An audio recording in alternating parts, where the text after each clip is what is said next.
Ang kwento ni Mang Pedro, pulubi na naging mayaman dahil sa pagbebenta. Si Mang Pedro ay kilala sa kanilang lugar bilang isang pulubi na palaging nasa kanto ng masikip na kalye sa Maynila. Bata pa lamang siya nang maulila sa magulang kaya't lumaki siya sa kalye. Umaasa sa awa ng mga tao para makaraos sa araw-araw. Sa kabila ng kanyang kalagayan, kilala si Mang Pedro sa kanyang pagiging magiliw at mapagbigay ng ngiti sa lahat ng dumadaan. Isang araw, habang naglalakad si Mang Pedro sa mga eskinita, napansin niyang may isang tambak na lumang dyaryo at kariton sa isang tabi. Sa halip na baliwalain, naisipan niyang ipunin ito at ibenta sa junk shop. Piso-piso rin ang sabi niya sa kanyang sarili. Araw-araw, nangongolekta siya ng mga papel, plastik at iba pang mapapakinabangan pa sa junk shop. Sa una, maliit lamang ang kanyang kinikita. Ngunit dahil sa kanyang sipag ay unti-unti itong lumaki.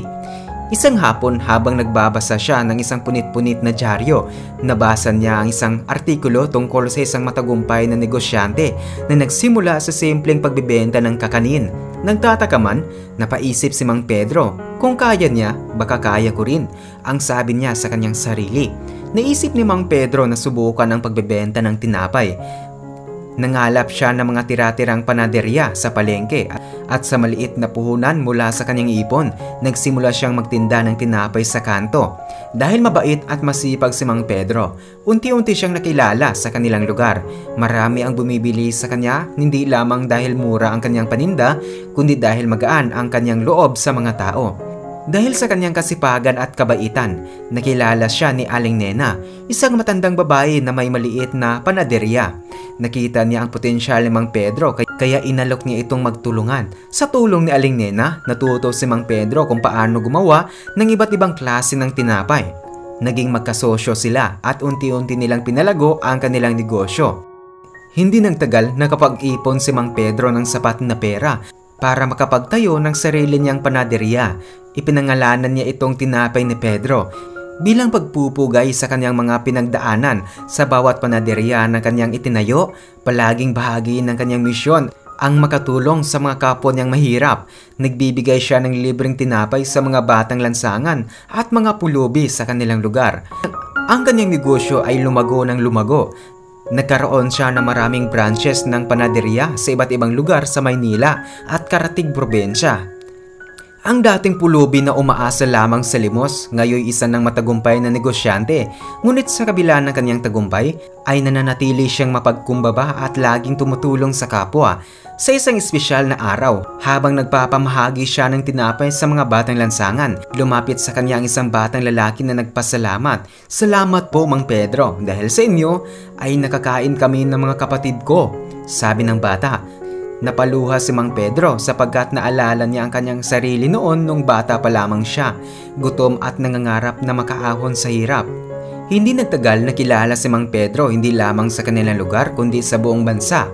Ipinahayag sa balita ang kanyang inspirasyonal na kwento at maraming tao ang humahanga sa kanyang determinasyon at kabaitan. Dahil dito, marami pang oportunidad ang dumating sa kanya.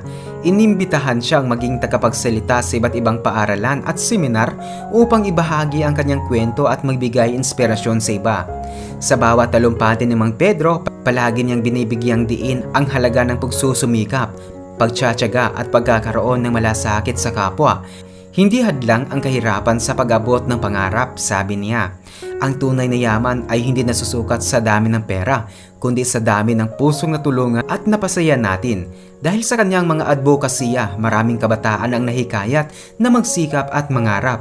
Maraming mga dating palaboy at batang lansangan ang nagkaroon ng inspirasyon na magbago ng kanilang buhay dahil kay Mang Pedro. Sa uli, nagpatayo si Mang Pedro ng isang foundation na nagbibigay ng libreng edukasyon at pagsasanay sa mga kabataan. Tinulungan niya silang magkaroon ng pagkakataong makapag-aral at magkaroon ng mas magandang kinabukasan. Sa pamamagitan ng kanyang foundation, naipasa niya ang aral na natutunan niya mula sa kanyang sariling karanasan, na ang sipag, tiyaga at kabaitan ay maaaring magbago ng buhay. Si Mang Pedro ay naging simbolo ng pag-asa at inspirasyon. Mula sa pagiging pulubi, naging isang matagumpay na negosyante. at mapagbigay na tao. Ang kanyang kwento ay nagpapaalala sa atin na ang bawat isa ay may kakayahang magtagumpay at magbigay ng liwanag sa buhay ng iba. Kahit gaano pa kahirap ang simula, sa puso ni Mang Pedro ay nananatiling buhay ang diwa ng pagtutulungan at malasakit. Isang diwang kanyang ipinamana sa susunod na henerasyon.